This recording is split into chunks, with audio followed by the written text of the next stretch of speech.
ब्रह्मनिष्ठ, श्रोत्रिय, ब्रह्मनिष्ठ, वैष्णव तो छोटी सी बात, श्रोत्रिय ब्रह्मनिष्ठ होना चाहिए, जिसकी वृत्ति ब्रह्म में लगी हुई हो, ऐसे को भोजन कराना है।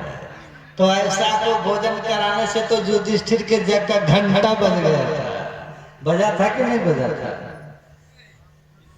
थे जाति के दो, थे जाति के दो, लेकिन घंटा बजा किसके?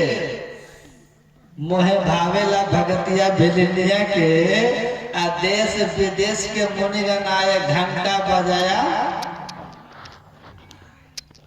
डोमिनिया।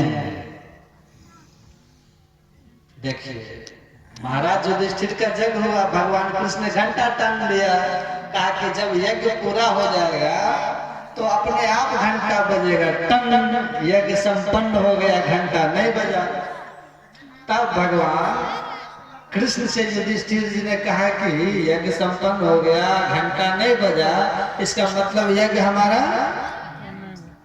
जिस उद्देश्य से किया गया वो नहीं हुआ। तो भगवान कृष्ण ने कहा कि यज्ञ आपका पूरा नहीं हुआ। क्यों?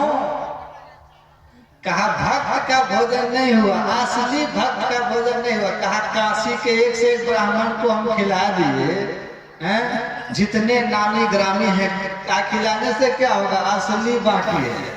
कहा असली कहाँ मिलेगा? कहा काशी में ही मिलेगा। क्या नाम है? कहा सुदर्शन स्वपच। एकदम से युधिष्ठिर जी चौंक गए कि बाप रे तो डोम है। कहा हाँ वही खाएगा तो घंटा बजेगा।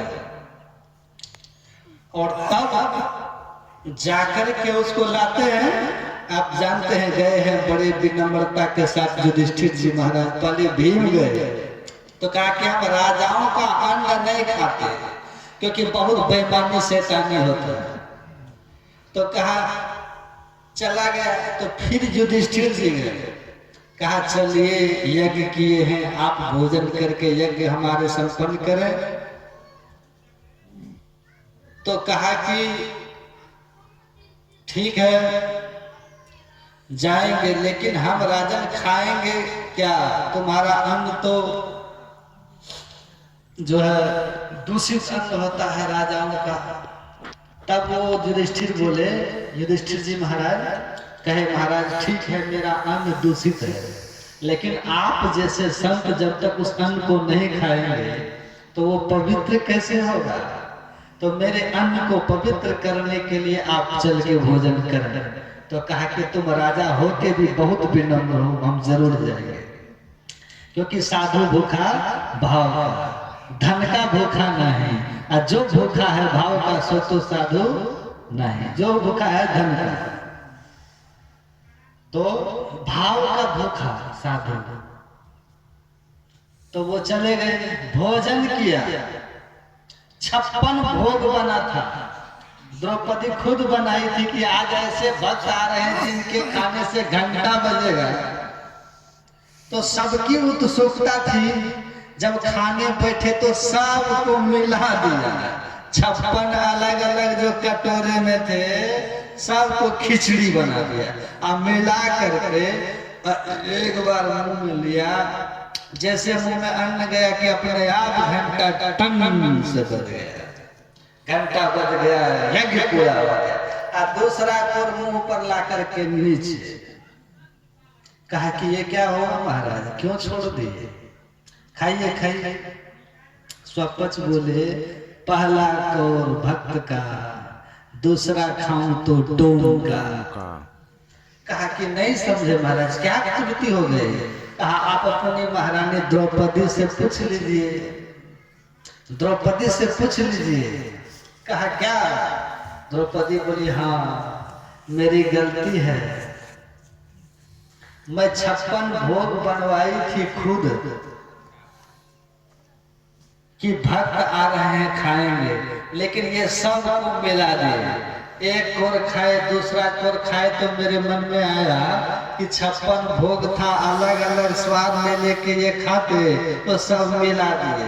हैं तो बड़े संत लेकिन डोमेन है, तो मेरे मन में जो भाव आया डोमे है, तो मन की गति को उन्होंने तुरंत पकड़ लिया और तुरंत छोड़ दिया और चल दिए वहां से। उनका काम हो गया, घंटा बज गया। तो श्रोत्रिय ब्रह्मनिष्ठ हो, महा ब्राह्मण भोजन करते हैं वहां, तब यज्ञ का घंटा बजता है। अगर वो ब्राह्मण वही होगा, ब्रह्म जानाति सो ब्राह्मण है, जिसने ब्रह्म में जिसकी सूरत लग गई वही सच्चे अर्थ में ब्राह्मण भोज का अधिकारी है। अब बाकी खिला करके परंपरा निभा दीजिए, होना जाना कुछ नहीं है। फिर वही आदमी जिसका यज्ञ, जिसका श्राद्ध करके मुक्ति दिलवाए हैं प्रेत जोनि से, पता चलेगा किसी को पकड़ लिया है। पकड़ता है कि नहीं श्राद्ध के बाद भी? क्यों? क्योंकि जैसा होना चाहिए ना, हुआ नहीं ना, उस तरह के लोग ही नहीं है, वैसे मिले नहीं आपको भोज खाने वाले। तो मैं कह रहा था, राजा श्वेत को कहा कि तुम यज्ञ तो किया, लेकिन स्वपच जैसे को दान किया ही नहीं, इसीलिए तुम्हारा यज्ञ पूरा नहीं हुआ। पुण्य हो गया, पूरा नहीं हुआ। ब्रह्मलोक तक तुम पहुंच गए, लेकिन भूख प्यास सताती है। तो कहा क्या करूं, कहा क्या खाऊं? कहा कि तुम्हारा शरीर जो है ना, जो शरीर जिसको तुम छोड़े हो तप करके जंगल में, वो शरीर तुम्हारा सरोवर में सुरक्षित है। मेरी कृपा से ये विमान लो, इस विमान से तुमको रोज जाना है और अपना ही मृत शरीर का मांस खा करके रोज ब्रह्मलोक आना है। कहा महाराज ऐसा दंड हमको कब कर? कहा कि जब महर्षि अगस्त्य का दर्शन होगा, वे संत हैं, उनके दर्शन से तुम्हारे पाप खत्म हो जाए। संत दरस जिन पातक तरई, जब द्रवहि दीन दयाल राघव साधु संगति पाई, जही परस दरस समागमादिक पाप राशि न सही। कहा उनका दर्शन पर्सन होगा तुम्हारा, उसी दिन ये पाप समाप्त हो जाएगा। तो वही हुआ। एक दिन देखे महर्षि अगस्त्य करे अपने सूक्ष्म दृष्टि से, दिव्य दृष्टि से, करे ये तो कोई दिव्य लोक का पुरुष उतर रहा है विमान से, सरोवर में जाकर के मांस खा रहा है। जाकर के पूछा है कौन है तू, इतना दिव्य शरीर है देवता वाला और इतना कुकृत घृणित भोजन कर रहा है। कहा महाराज मैं राजा श्वेत हूँ। कहा कौन श्वेत? कहा जिसने 100 अश्वमेध यज्ञ किए थे। कहा 100 अश्वमेध यज्ञ के प्रभाव से मैं ब्रह्मलोक चला गया हूँ, लेकिन किसी सत्पुरुष को दान नहीं किया, इसलिए हमको भूख प्यास सताती है। तो मेरा ही मृतक शरीर ब्रह्मा जी की कृपा से सुरक्षित है, मैं रोज अपने ही मृतक शरीर का मांस खाता हूँ। आप कौन महापुरुष हैं? महर्षि अगस्त्य ने कहा मैं महर्षि अगस्त्य हूँ। कहा कि बस बस। कहा बस महाराज, नतमस्तक हो गया। ब्रह्मा जी ने कहा था कि महर्षि अगस्त्य के दर्शन होंगे तो तुम्हारा यह समाप्त हो जाएगा। तो महर्षि अगस्त्य ने कहा कि जाओ, इस कर्म फल से तुम मुक्त हो गया। तो बड़े बड़े यज्ञ करके भी नहीं होगा।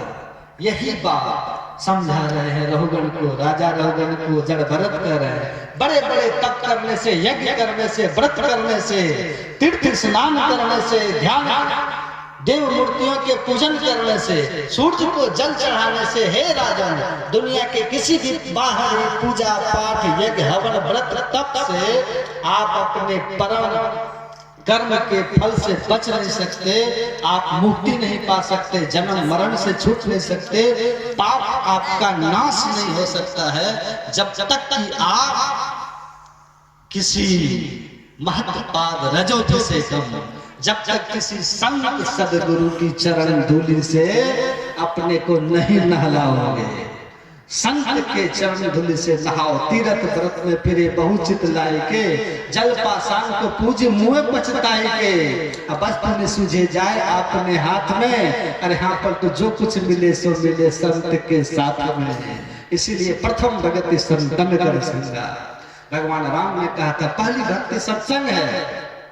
और यही अभी सुबह भी सुने ना कि परमात्मा को पा करके सारे दुख से छूटना अगर चाहते हो तो उसकी पहली शर्त क्या है?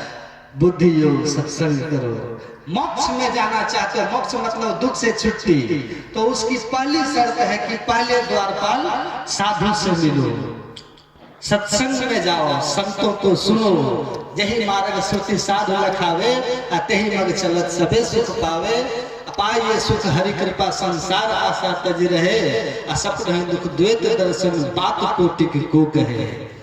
तो आप सत्संग कीजिए, बुद्धि योग होगा।